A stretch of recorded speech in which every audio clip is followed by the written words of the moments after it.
अस्सलाम वालेकुम students, my name is Abdullah Asgar Rajput and you guys are watching AK coaching centre. तो आज की वीडियो में हम लोग चैप्टर नंबर 2 काइनेमेटिक्स चल रहा है हमारा क्लास 11 का, और उसका हमारा टॉपिक नंबर 2 है जो हम आज की वीडियो में डिस्कस करने जा रहे हैं। प्रीवियस वीडियो में हम लोगों ने वेक्टर्स को डिस्कस किया था कि वेक्टर्स क्या होते हैं, वेक्टर्स की हमने डेफिनेशन देखी कि, और वेक्टर्स को रिप्रेजेंट करने के तरीके हमने देखे। एक हमने देखा एनालिटिकल मेथड और दूसरा था हमारे पास ग्राफिकल मेथड। सही है। तो अच्छा, उसके बाद वेक्टर जो है, जाहिर सी बात है कोई भी वेक्टर होगा तो उसका कोई ना कोई मैग्नीट्यूड भी होगा और उससे कोई ना कोई डायरेक्शन भी होगी।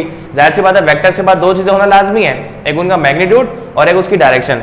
तो अगर मैं बात करूं वेक्टर्स के मैग्नीट्यूड की तो उसके लिए हमारे पास एक फार्मूला है, और अनफॉर्चुनेटली न्यू बुक जो है उसमें इसकी डेरिवेशन मौजूद नहीं है, प्रीवियस बुक में थी। तो यहाँ पे सिर्फ इन्होंने फार्मूला गिवन किया हुआ है, तो मैं आपको यहाँ पे फार्मूला लिख के बता देता हूँ कि जब भी आपको कोई वेक्टर गिवन हो और उसका मैग्नीट्यूड निकालना हो, उसके रिजल्टेंट का मैग्नीट्यूड निकालना हो, तो आपने ये वाला फार्मूला इस्तेमाल करना है। सही है। तो वो फार्मूला क्या है, मैं यहाँ पे हेडिंग डाल देता हूं कि मैग्नीट्यूड ऑफ रिजल्टेंट। सही है। तो रिजल्टेंट का मैग्नीट्यूड निकालने का आपके पास फार्मूला है आर फॉर रिजल्टेंट बराबर है under root a square plus b square plus 2ab और cos थीटा। सही है। So this is the formula. ये फार्मूला है हमारे पास किसी भी रिजल्टेंट के मैग्नीट्यूड को कैलकुलेट करने का। आपके पास कोई वेक्टर है, उसका मैग्नीट्यूड कैलकुलेट करना है तो आपको वेक्टर a पता होना चाहिए, वेक्टर b पता होना चाहिए, और उनका जो एंगल है इन दोनों के दरम्यान वो आपको पता होना चाहिए। फॉर एग्जाम्पल हमारे पास एक कोऑर्डिनेट सिस्टम है 2 डायमेंशनल, ये आपके पास x एक्सिस है और ये आपके पास आ गया y एक्सिस। सपोज करता हूं कि मेरे पास यहाँ पे एक वेक्टर है और उसका नाम है वेक्टर f, यानी कि एक फोर्स का वेक्टर है, और ये जो है x एक्सिस के साथ एक सर्टेन एंगल बना रहा है, यानी कि एक सर्टेन थीटा बना रहा है, जिसे हम लोग बोलते हैं एंगल। वो 45 डिग्री भी हो सकता है, 30 डिग्री भी, कोई भी एंगल हो सकता है। अच्छा, तो बात करूं अगर मैं, तो ये एक वेक्टर आ गया आपके पास f। अच्छा, अब हमें यहाँ पे 2 वेक्टर चाहिए, तो हम एक और वेक्टर भी ड्रॉ कर सकते हैं यहाँ पे। तो एक और वेक्टर ड्रॉ कर दिया मैंने यहाँ पे। सही है। इसको आप नाम दे दो f1 का और इसको आप नाम दे दो f2 का। अब इनका जो रिजल्टेंट होगा ना, आपको f1 पता है, f2 पता है, तो आप इनका रिजल्टेंट कैलकुलेट कर सकते हो। यहाँ पर a b है और यहाँ पर f1 f2 है, तो आप a और b की जगह f1 f2 यूज कर सकते हो। जिस तरह से हम लोगों ने न्यूमेरिकल में किया था, याद होगा आपको कि वो जो शिप वाला था, शिप यानी कि एक जो शिप्स थी वो एक शिप को खींच रही थी, जिसे हम लोग बोलते हैं टग बोट्स वाला न्यूमेरिकल आपको याद होगा। उसमें हमें ऐसे f1 और f2 गिवन थे, तो हमने उनका रिजल्टेंट फाइंड किया था। इसी तरह से यहाँ वेक्टर a b की जगह f1 f2 भी हो सकता है, d1 d2 भी हो सकता है, कोई भी 2 वेक्टर आपके पास हो सकते हैं, और उनका आप मैग्नीट्यूड कैलकुलेट कर सकते हो बाय यूजिंग दिस फार्मूला। और इस फार्मूले को हम लोग लॉ ऑफ कोसाइन भी कहते हैं। सही है। This formula is also known as law of cosine. यहाँ पे आ रहा है cos थीटा, तो इससे आपने याद रखना है कि this is called law of cosine, क्योंकि पेपर्स में अक्सर क्वेश्चन आ जाता है कि लॉ ऑफ कोसाइन जो है वो प्रूव करो, तो स्टूडेंट्स को पता नहीं होता, वो ब्लैंक हो जाते हैं कि भाई लॉ ऑफ कोसाइन क्या है। तो ये जो फार्मूला है इसकी डेरिवेशन है वही असल में क्या है, लॉ ऑफ कोसाइन। ये आ गया लॉ ऑफ कोसाइन। ठीक है। अच्छा, जाहिर सी बात है वेक्टर है तो उसके बाद 2 चीजें होनी चाहिए, एक उसका मैग्नीट्यूड और एक उसकी डायरेक्शन। तो मैग्नीट्यूड का फार्मूला तो हमारे पास आ गया ये। अब उसकी डायरेक्शन के लिए भी फार्मूला होना चाहिए, तो बिल्कुल उसकी डायरेक्शन के लिए भी फार्मूला है, और वो क्या है, यहां पे हेडिंग डालता हूं मैं, डायरेक्शन ऑफ रिजल्टेंट। उसका फार्मूला होता है a over alpha plus is equals to b over beta, ये b है, b over beta is equals to c over gamma. आपके पास कोई भी रिजल्टेंट वेक्टर हो और उसकी अगर आपको डायरेक्शन पता करनी हो तो आपके लिए ये फार्मूला है, और उसका मैग्नीट्यूड कैलकुलेट करना हो तो आपके पास ये फार्मूला है, और इस फार्मूले को हम लोग बोलते हैं लॉ ऑफ साइन। ये लॉ ऑफ कोसाइन है, तो ये क्या होगा, law of sine. Law of sine. सही है। तो ये आप हमारे पास आके दो फार्मूलाज वेक्टर्स के मैग्नीट्यूड और डायरेक्शन को कैलकुलेट करने के लिए। अब हम डिस्कस करते हैं कि वेक्टर्स की कितनी टाइप्स होती हैं। तो वेक्टर्स की जो हमारे पास प्रीवियस बुक थी उसमें टोटल 8 टाइप्स थी, यानी कि 8 टाइप्स थी, लेकिन इस बुक में उसको थोड़ा सा इन्होंने समराइज कर दिया है, और हमारे पास इन्होंने सिर्फ 3 टाइप्स गिवन है, और जो इंपॉर्टेंट है, ज़्यादा यूज होती हैं, वो 3 टाइप्स हमें गिवन है। तो उनको डिस्कस करते हैं पहले। Types of vectors.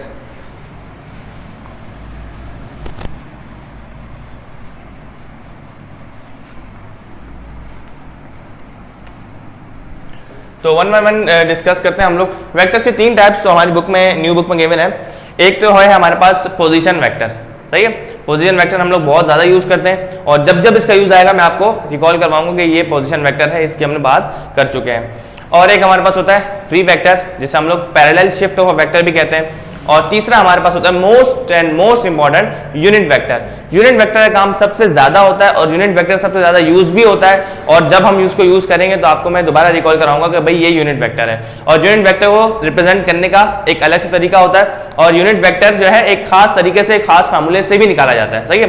तो यूनिट वेक्टर मोस्ट इंपॉर्टेंट है। बाकी पोजिशन वेक्टर का भी हम इस्तेमाल करते हैं और फ्री वेक्टर्स का हम डेरिवेशन में काफी इस्तेमाल कर रहे होते हैं। तो मैं यहाँ पे हेडिंग डाल रहा हूँ types of vectors, types of vectors. तो तीन टाइप्स हैं, तीनों types one by one discuss करते हैं। नंबर वन पे हम रखेंगे पोजीशन वेक्टर को, पोजीशन वेक्टर। नंबर टू पे हम रखते हैं फ्री वेक्टर को, फ्री वेक्टर। अच्छा, फ्री वेक्टर का एक और नाम आपको बता चुका हूं मैं कि पैरेलल शिफ्ट ऑफ वेक्टर भी कहा जाता है इसको। अब क्यों कहा जाता है उसकी मैं आपको वजह बताऊंगा। ये आपके पास आ गया parallel shift of a vector, सही है। अच्छा, उसके बाद आ गया हमारे पास तीसरे नंबर पे मोस्ट इंपॉर्टेंट यूनिट वेक्टर, सही है। ये तीन नाम आ गए टाइप्स ऑफ वेक्टर्स के। अब वन बाय वन डिस्कस करते हैं। सबसे पहले इस पोजीशन वेक्टर को हम डिस्कस करते हैं, पोजीशन वेक्टर, सही है। अच्छा, नाम से जाहिर है कि इसका नाम है पोजीशन वेक्टर। अच्छा, पोजीशन वेक्टर है तो इसका मतलब जाहिर सी बात है कि इसका काम किसी न किसी पोजीशन को ही जाहिर सी बात है डिटरमाइन करना होगा, किसी न किसी पोजीशन को लोकेट करना इसका काम होगा। तो हम सबसे पहले बनाते हैं यहाँ पे कार्टेशियन कोऑर्डिनेट सिस्टम, जिसका कॉन्सेप्ट आपको प्रीवियस वीडियो में दे चुका हूँ। ये कार्टेशियन कोऑर्डिनेट सिस्टम क्या होता है कि ऐसा परपेंडिकुलर तीन परपेंडिकुलर लाइंस का ऐसा सिस्टम जिसमें हम लोग वेक्टर्स को ड्रॉ करते हैं या वेक्टर्स को लोकेट किया जाता है, सही है। तीन परपेंडिकुलर लाइंस होती हैं, one along X axis, second along Y axis and third along Z axis. तो तीन परपेंडिकुलर लाइंस होती हैं और उसमें वेक्टर्स को हम लोग ड्रॉ कर रहे होते हैं, वेक्टर्स को लोकेट कर रहे होते हैं या वेक्टर्स को हम लोग ग्राफिकली शो करवा रहे होते हैं, सही। ये होता है कार्टेशियन कोऑर्डिनेट सिस्टम। तो यहाँ पे हम ड्रॉ करते हैं कार्टेशियन कोऑर्डिनेट सिस्टम। ये हमारे पास आ गया वाई एक्सिस, ये एक्स एक्सिस और ये Z axis, X axis, Y axis और ये आ गया जेड एक्सिस, सही है। और ये सेंटर वाला पॉइंट आपको बता चुका हूं, इसे हम क्या बोलते हैं, ओरिजिन। तो इसको हम डिनोट करते हैं कैपिटल ओ के साथ। अब हम बात करें पोजीशन वेक्टर की। तो पोजीशन वेक्टर की पहले आपको मैं डेफिनेशन बताता हूं। ये पोजीशन वेक्टर ऐसा वेक्टर होता है जिसका काम किसी भी गिवन पॉइंट की डायरेक्शन को बताना होता है। पोजीशन वेक्टर का काम कार्टेशियन कोऑर्डिनेट सिस्टम में किसी भी गिवन पॉइंट की डायरेक्शन को बताना होता है या किसी भी गिवन पॉइंट को लोकेट करना होता है। Position vector is used to determine the given point of in a Cartesian coordinate system, या आप ये कह सकते हो given point of a vector। यानी किसी भी आपके पास Cartesian coordinate system में कोई भी पॉइंट है ना, उस पॉइंट की डायरेक्शन को कौन डिटरमाइन करेगा, ये करेगा हमारा पोजीशन वेक्टर। और दूसरी बात इंपॉर्टेंट ये कि पोजीशन वेक्टर की टेल हमेशा फिक्स्ड होती है ओरिजिन से। आप जब भी पोजीशन वेक्टर ड्रॉ करोगे तो उसकी जो टेल है वो ओरिजिन से फिक्स्ड होगी। फॉर एग्जाम्पल मेरे पास एक पॉइंट है, ये रहा एक पॉइंट है। अब मुझे इस पॉइंट की डायरेक्शन को बताना है तो मैं क्या करूंगा, इस ओरिजिन से यहां तक एक वेक्टर ड्रॉ करूंगा और वो वेक्टर कौन सा होगा, पोजीशन वेक्टर। और पोजीशन वेक्टर को नॉर्मली हम लोग आर से डिनोट कर रहे होते हैं, स्मॉल आर से। और ये बहुत ज़्यादा यूज होता है। मैं आपको जब टॉर्क का फॉर्मूला पढ़ेंगे हम उसमें भी हम इसको यूज करेंगे और हम लोग सेंटीमीटर फोर्स, जितनी भी हम चीज़ें पढ़ेंगे जहाँ इसका यूज होगा मैं आपको रिकॉल करवाऊंगा। तो ये आ गया हमारे पास पोजीशन वेक्टर, ये पॉइंट था गिवन पॉइंट और यहाँ तक इसने हमें इस पॉइंट को लोकेट किया और इसको हम डिनोट करते हैं आर के साथ। और दूसरी मोस्ट इंपॉर्टेंट बात कि इसकी जो टेल होती है वो ओरिजिन से फिक्स्ड होती है। तो हम थोड़ा सा बुक से स्टडी करते हैं कि इसकी क्या डेफिनेशन लिखी हुई है, फिर मैं आपको यहाँ पे डेफिनेशन लिखवाता हूँ इसकी। Position vector, a position that a vector that indicates the position of a point in a coordinate system is referred as position vector। तो सेम बात लिखी हुई है कि ऐसा वेक्टर जिसका काम कार्टेशियन कोऑर्डिनेट सिस्टम में किसी भी गिवन पॉइंट की पोजीशन को बताना है या पोजीशन को लोकेट करना है, that is called position vector. और इसे हम डिनोट करते हैं आर से और उसकी टेल फिक्स होती है। तो ये चीजें आपको मैं लिखवा देता हूँ, सही है।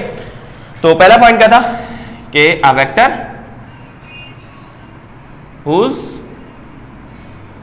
a vector who determines the direction of a given point in a coordinate system। सही है। तो कार्टेशियन कोऑर्डिनेट सिस्टम में कोई भी गिवन पॉइंट होगा तो उसको कौन लोकेट करेगा, उसकी डायरेक्शन कौन बताएगा, position vector, and it is denoted by small r and arrow on it. इस जाहिर सी बात है एक वेक्टर है तो उसके ऊपर क्या आएगा, एरो आएगा, क्योंकि हम लोग एनालिटिकल मेथड पढ़ चुके हैं, किसी भी वेक्टर को ड्रॉ करते हैं उसके ऊपर एरो डालते हैं ताकि हमें पता चले कि वो एक वेक्टर है। So it is denoted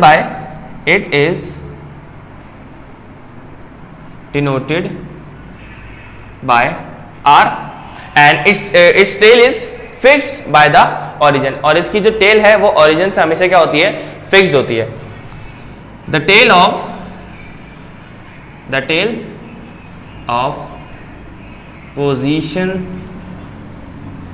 vector is fixed from the origin. सही है। तो ये बात हो गई हमारे पास पोजीशन वेक्टर की, कि पोजीशन वेक्टर का काम किसी भी गिवन पॉइंट में, कोऑर्डिनेट सिस्टम में किसी भी गिवन पॉइंट की डायरेक्शन को लोकेट करना होता है। अब सेकंड हम लोग चलते हैं फ्री वेक्टर, जिसका दूसरा नाम हमने क्या पढ़ा है कि parallel shift of a vector. तो इसको क्या करें, यहाँ पे एक लाइन लगाते हैं यहाँ पे और डिस्कस करते हैं फ्री वेक्टर को। फ्री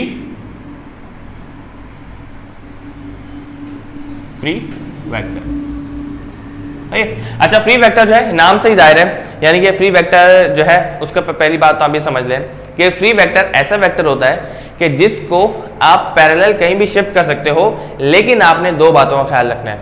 एक, उस वेक्टर की डायरेक्शन चेंज नहीं होनी चाहिए, और दूसरा, उस वेक्टर का मैग्नीट्यूड चेंज नहीं होना चाहिए। सही है। अब मैग्नीट्यूड कैसे चेंज होगा और डायरेक्शन कैसे चेंज होगी, ये इसका मैं आपको फर्क बताता हूँ।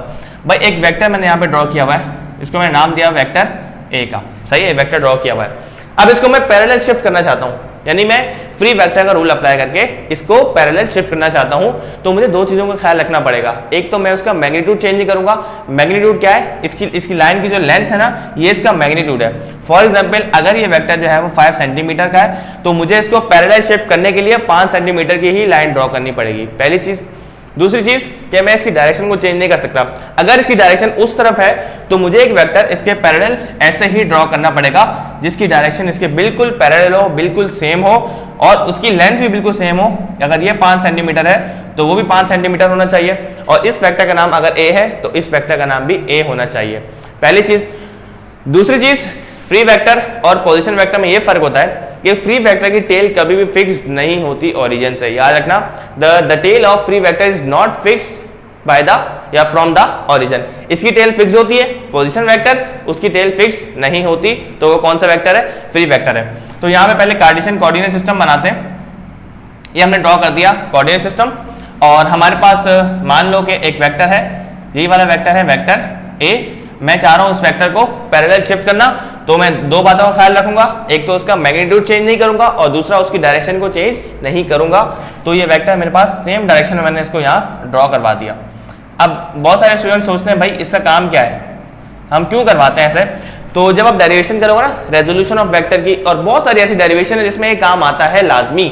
जैसे आपके पास किसी वेक्टर को रिजॉल्व करना हो, जैसे वेक्टर है एफ, मैं चाह रहा हूं उसको रिजॉल्व करना, सही है। तो मुझे इसके दो कंपोनेंट मिलेंगे, एक इसका एक कंपोनेंट मिल गया y कंपोनेंट, और ये मिल गया इसका x कंपोनेंट, ये आ गया इसका y component.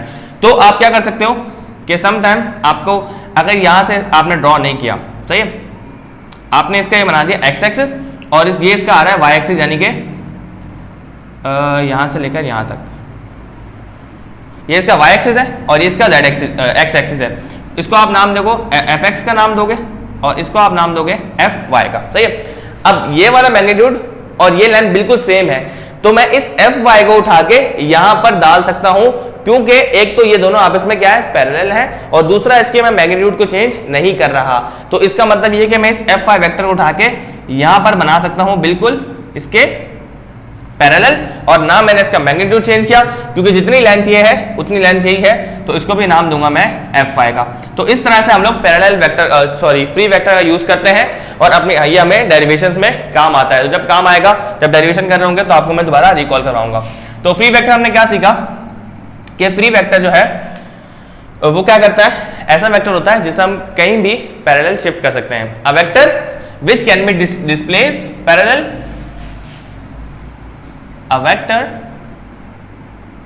which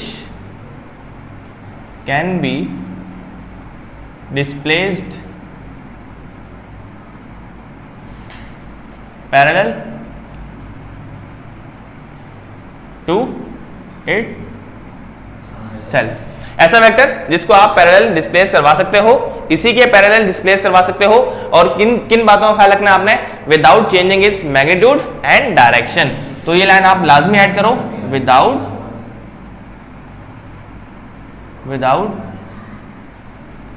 changing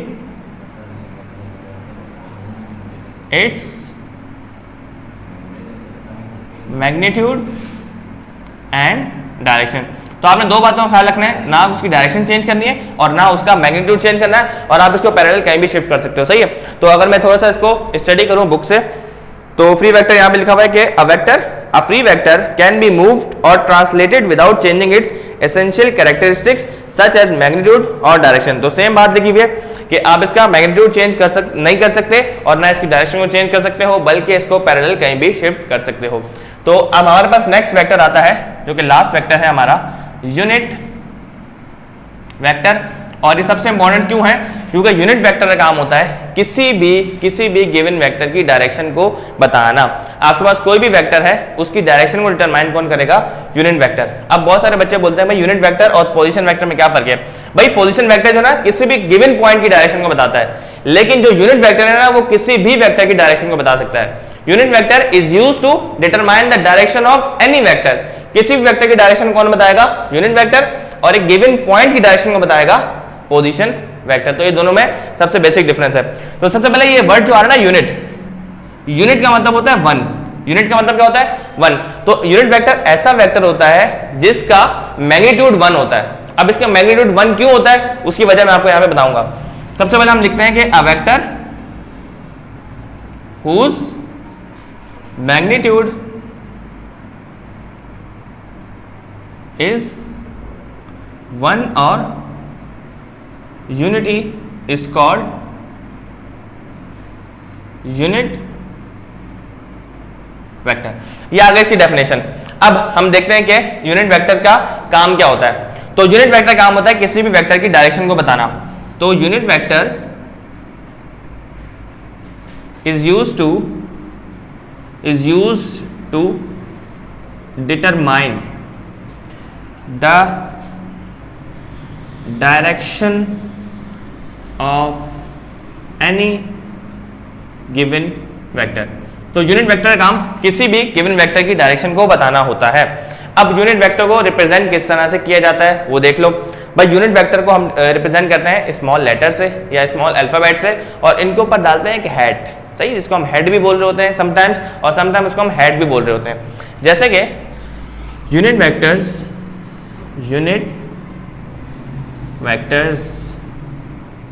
are represented by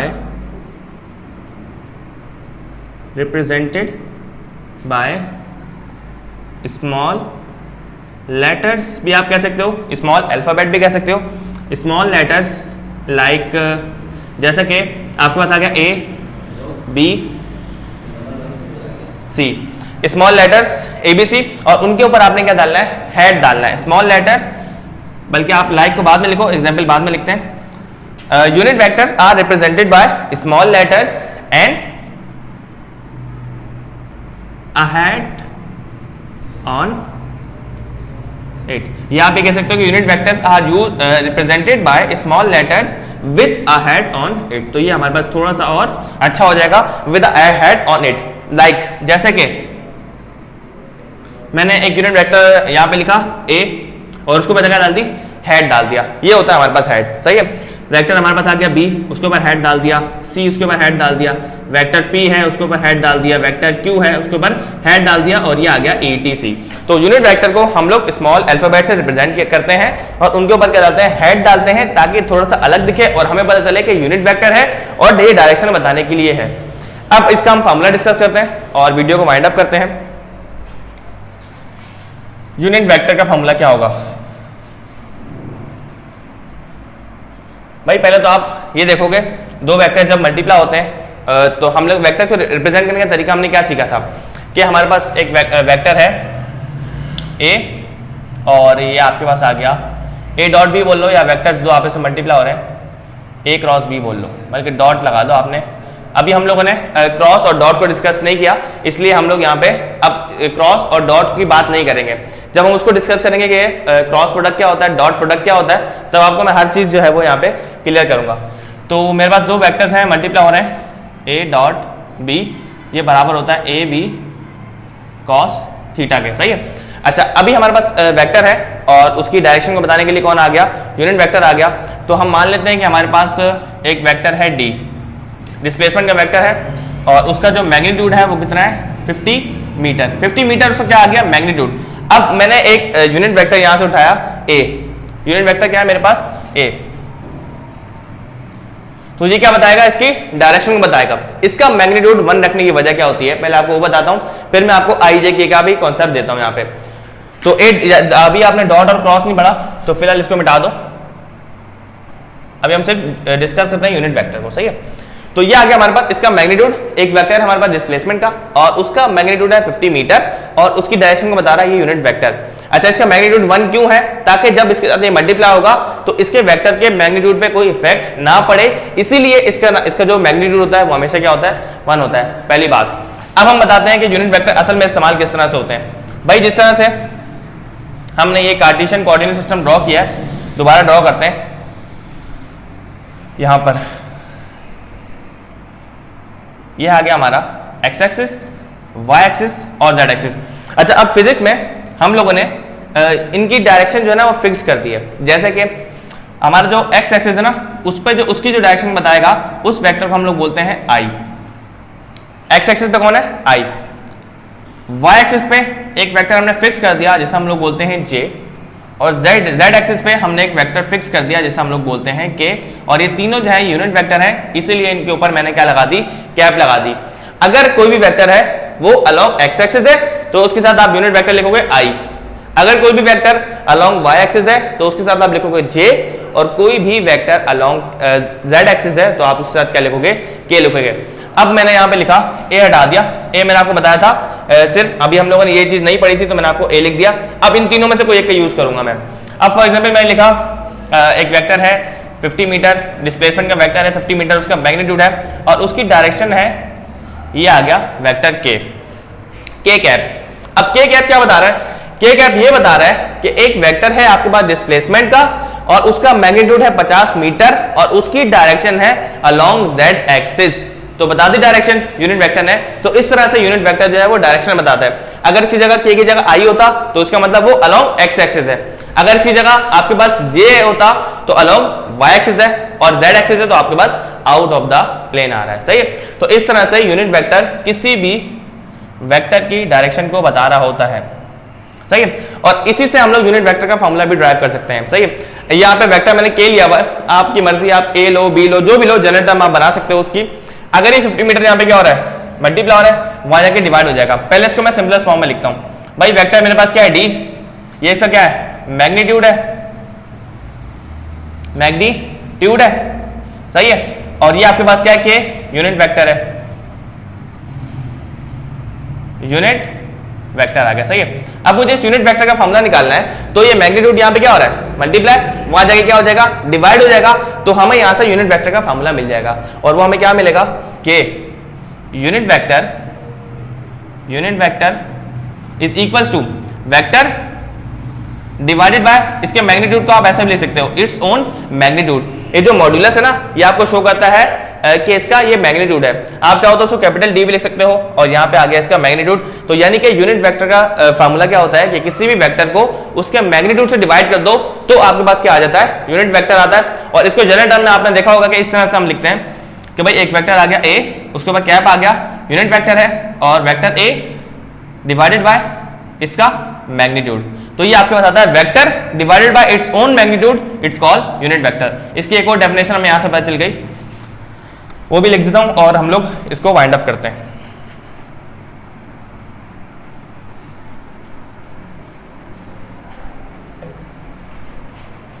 हमें क्या डेफिनेशन मिली यहां पे कि vector divided bye its own magnitude, it's called unit vector. Vector divided bye its own magnitude is called unit